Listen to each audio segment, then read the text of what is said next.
अस्सलामु अलैकुम दोस्तों, मैं हूं मोहम्मद आसिफ और आप सुन रहे हैं द सुन्नह स्क्वाड। उम्मीद करता हूं आप सब लोग खैर आफियत से होंगे। तो दोस्तों, आज का जो टॉपिक है वो जितना ज़्यादा शॉर्ट है उतना ही ज़्यादा इम्पोर्टेंट है, इसलिए एक भी पॉइंट को मिस किए बिना इस वीडियो को पूरा देखें और इस वीडियो को देखने के बाद अपने तमाम दोस्तों से, तमाम घर वालों से इस वीडियो को शेयर भी ज़रूर करें और सब्सक्राइब भी ज़रूर कर दें, कि आज मैं इस टॉपिक को बहुत ठंडा और बहुत सुकून से लेकर के चलने की कोशिश करूंगा, क्योंकि आज दिल को बहुत ज़्यादा सुकून है। क्योंकि एक अरसे पहले अल्लाह ताला के हुजूर जो दुआ तलब की थी, अल्लाह ताला ने कहीं ना कहीं उसको कबूल किया है, इसीलिए बहुत ज़्यादा खुशी भी है और आपके हुजूर हाजिरी लगानी भी ज़रूरी थी। तो मैंने सोचा कि क्यों ना इस मोस्ट इम्पॉर्टेंट टॉपिक से ही शुरुआत की जाए, और ये एक पूरी सीरीज़ होने वाली है जो इंशाअल्लाह ताला आने वाले कुछ वीडियोज़ में आपको देखने के लिए मिलेंगी। इस वीडियो का नाम है नमाज में कितने फ़र्ज़ होते हैं। दोस्तों, ये जो फ़र्ज़ होते हैं, फजर में 2 और ज़ोहर में 4, असर में 4, मगरिब में 3, इशा में 4, ये उससे हट कर के जो फ़र्ज़ होते हैं नमाज में, वो फ़र्ज़ की बात की जा रही है जिनके बगैर आपकी 2 रकात नमाज नफिल भी कंप्लीट नहीं होगी, अगर उसमें से कोई एक पॉइंट भी छूट जाए। और दूसरी चीज़ इस टॉपिक से रिलेटेड ये है कि ये जो फ़र्ज़ हैं वो चाहे मर्द है या औरत है उसकी नमाज में आते हैं। और दूसरी बात, नमाज चाहे मर्द की हो चाहे औरत की हो, उसमें कोई इतना बड़ा फ़र्क नहीं होता। ये बस हमारी सोसाइटी के कुछ एतराज़ हैं जो औरत और मर्द की नमाज को इतना ज़्यादा अलग करके दिखाते हैं। लेकिन ये जो फ़र्ज़ हैं ये हर किसी के नमाज में सेम होते हैं, जिनके बिना आपकी 2 रकात नमाज नफिल भी नहीं होगी। इसलिए इस वीडियो को पूरा देखिएगा और एक एक पॉइंट को ज़रूर सुनिएगा। जो नमाज में टोटल फ़र्ज़ होते हैं वो 13 होते हैं। 10 + 3 13, यानी कि 13 फ़र्ज़ 2 रकात नमाज पढ़ने के लिए आपको याद होने बहुत ज़्यादा ज़रूरी हैं। अगर इसमें से एक भी छूट जाए तो आपकी वो 2 रकात नमाज नफिल भी नहीं होगी, फ़र्ज़ के तो क्या ही कहने। इसमें पहले जो 6 फ़र्ज़ होते हैं वो नमाज शुरू करने से पहले के होते हैं, जिनका हमें ध्यान रखना होता है, और बाकी के 7 फ़र्ज़ जो होते हैं वो नमाज के अंदर के होते हैं, यानी कि नमाज शुरू करने के बाद हमें उनको याद रखना होता है। नमाज शुरू करने से पहले जो 6 फ़र्ज़ हैं उसमें पहला फ़र्ज़ जो आता है वो ज़मीन का पाक होना, यानी कि उस जगह का पाक होना। अल्लाह ताला ने इस उम्मत के ऊपर इतनी ज़्यादा रहमत उतारी है कि इस उम्मत के लिए तमाम दुनिया की मिट्टी को पाक कर दिया है, बशर्त कि वहाँ पे कोई गंदगी जो है वो ज़ाहिर ना हो रही हो, या फिर किसी जगह पे जो है उस गंदगी का निशान ना हो। आप वहाँ पे नमाज़ पढ़ सकते हैं, वो आपके लिए पाक ज़मीन हो जाएगी। पहला जो फ़र्ज़ है वो ज़मीन का पाक होना। दूसरा जो फ़र्ज़ है नमाज से पहले वो है बदन का पाक होना। आपके बदन पे कोई ज़ाहिरी ऐसी गलाज़त, ऐसी गंदगी ना हो जिसकी वजह से आपकी नमाज में कमी आ सकती है। तो ज़रूरी ये होना चाहिए कि पेशाब की छींटें या फिर टॉयलेट बाथरूम की जो छींटें होती है, गंदे पानी की जो छींटें होती हैं, वो हमारे बदन से धुल जाएँ नमाज शुरू करने से पहले। दूसरा पॉइंट जो आता है वो बदन का पाक होना। तीसरा जो पॉइंट आता है वो आता है कपड़ों का पाक होना, यानी कि कपड़ों पे वही टॉयलेट बाथरूम की छींटें या फिर गटर नाले के पानी की छींटें ना लग रही हों और कोई ज़ाहिरी तौर पर गलाज़त ना लग रही हो जिसकी वजह से हमारे कपड़े नापाक हो जाते हैं। तो ये आ गया हमारा तीसरा फ़र्ज़। तो दोस्तों, अब आ जाता है नमाज के बाहर का चौथा पॉइंट, और सबसे ज़्यादा मोस्ट इम्पॉर्टेंट पॉइंट जो है वो है सतर का छुपा होना।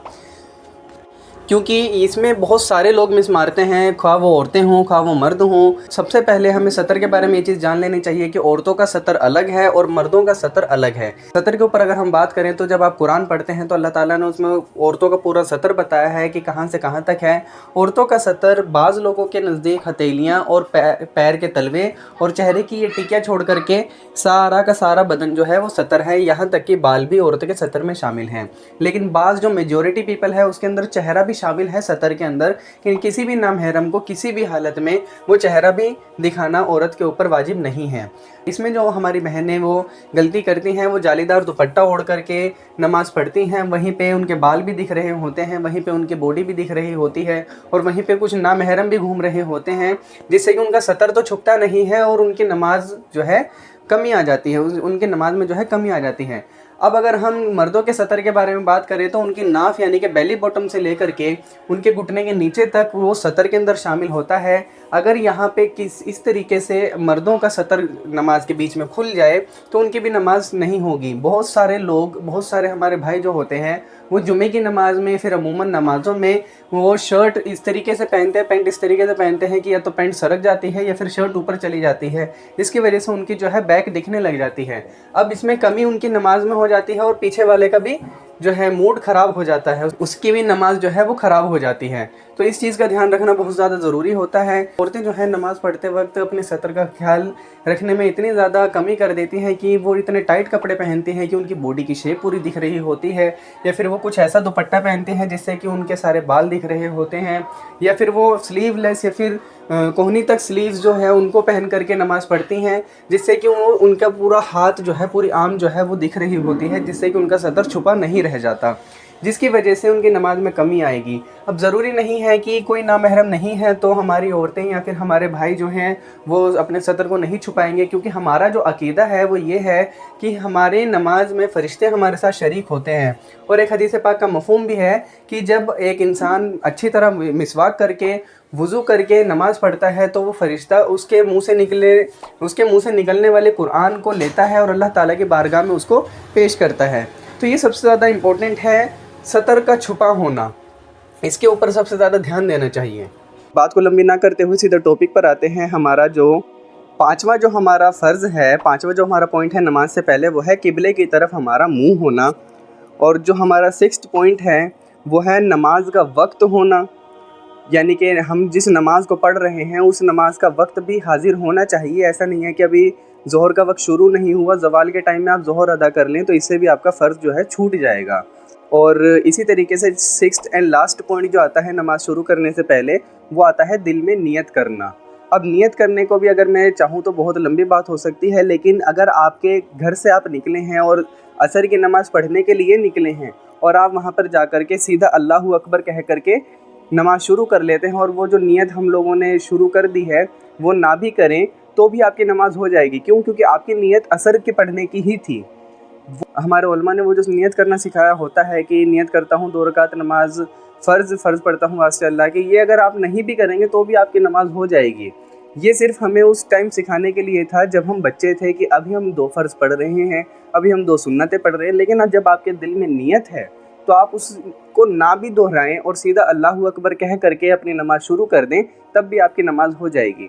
जिस तरीके से कि अगर आप घर से निकले हैं असर की नियत करके और मस्जिद में जाकर के सीधे आप अल्लाहु अकबर कह करके नमाज़ पढ़ लें, तब भी आपकी नमाज़ हो जाएगी, कोई इसमें कमी नहीं आएगी। सिर्फ दिल से नियत करना उसमें फ़र्ज़ है।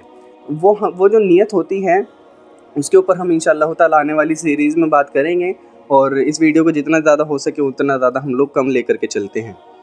तो ये जो हमारे 6 पॉइंट थे ये हमारे नमाज से पहले के थे, और 7 पॉइंट जो है नमाज के अंदर के हैं। इंशाअल्लाह ताला उसमें जल्दी से जल्दी कवर अप करने की कोशिश करते हैं।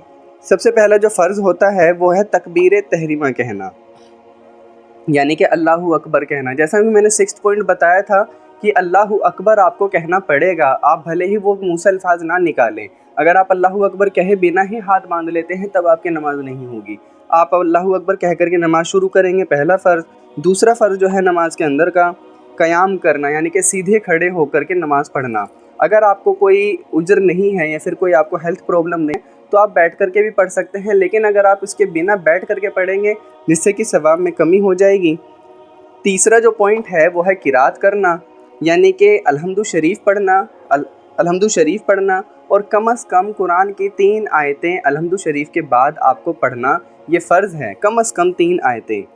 चौथा जो फ़र्ज़ है वो है रुकू करना, यानी कि जब आप किरात कर चुके हैं और कुरान की 3 आयतें पढ़ चुके हैं तो आप रुकू करें और चौथा फ़र्ज़ आपका यहाँ पे मुकम्मल हो जाएगा। पाँचवा जो फ़र्ज़ है वो है 1 रकात में 2 सजदे करना। पाँचवा जो फ़र्ज़ है 1 रकात में 2 सजदे करना। और जो हमारा 6th इसमें पॉइंट है नमाज के अंदर में, यानी कि हर दूसरी रकात में कादा करना। कादा का मतलब होता है अतहियात के लिए बैठना। ये आपका फ़र्ज़ है कि आप उसमें अतहियात पढ़ें। और जो 7th और लास्ट हमारा जो फ़र्ज़ बनता है, पॉइंट बनता है नमाज़ पूरी करने के लिए, सलाम फेर करके दोनों तरफ सलाम करके नमाज से बाहर आ जाना। ये हमारे 7 अंदर के थे नमाज शुरू करने के बाद, और वो हमारे 6 जो थे वो नमाज शुरू करने से पहले थे। टोटल हमारे हो गए 13 पॉइंट। उम्मीद करता हूँ कि इसमें कोई कमी नहीं रही होगी। उम्मीद करता हूँ कि इन पॉइंट्स को मैं आप लोगों को बेहतर तरीके से समझा सका हूँगा। और सबसे ज़रूरी बात यह है कि अगर एक भी पॉइंट इसमें से मिस कर जाए आप या फिर मैं, तो हमारी 2 रकात नमाज फ़र्ज़ भी नहीं होगी, भले ही हम सजदा सहू भी कर लें तो भी, क्योंकि ये फ़र्ज़ थे جن کے بنا نماز نہیں ہوتی۔ امید کرتا ہوں کہ اپنے اس ناقص علم کے ساتھ، اپنی اس کم علمی کے ساتھ آپ لوگوں کو صحیح طریقے سے سمجھا سکا ہوں گا۔ میں اس حدیث پر عمل کرنے والا انسان ہوں کہ آپ لوگوں کو جو دین سیکھنے کے لیے ملے اس کو آگے پہنچا دو، چاہے ایک آیت ہی صحیح۔ اسی کے ساتھ ساتھ میں آپ سب لوگوں کا چھوٹا بھائی محمد آصف آپ لوگوں سے ودا لیتا ہوں۔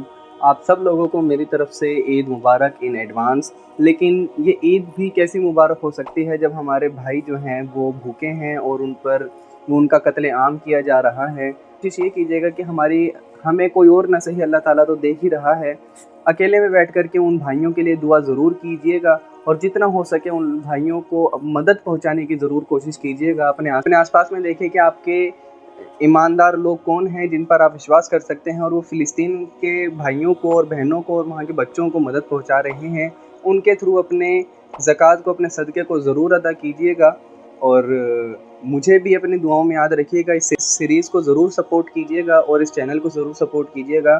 میں محمد آصف آپ سب لوگوں سے ودا لیتا ہوں۔ وما علینا الا البلاغ۔ السلام علیکم ورحمۃ اللہ وبرکاتہ۔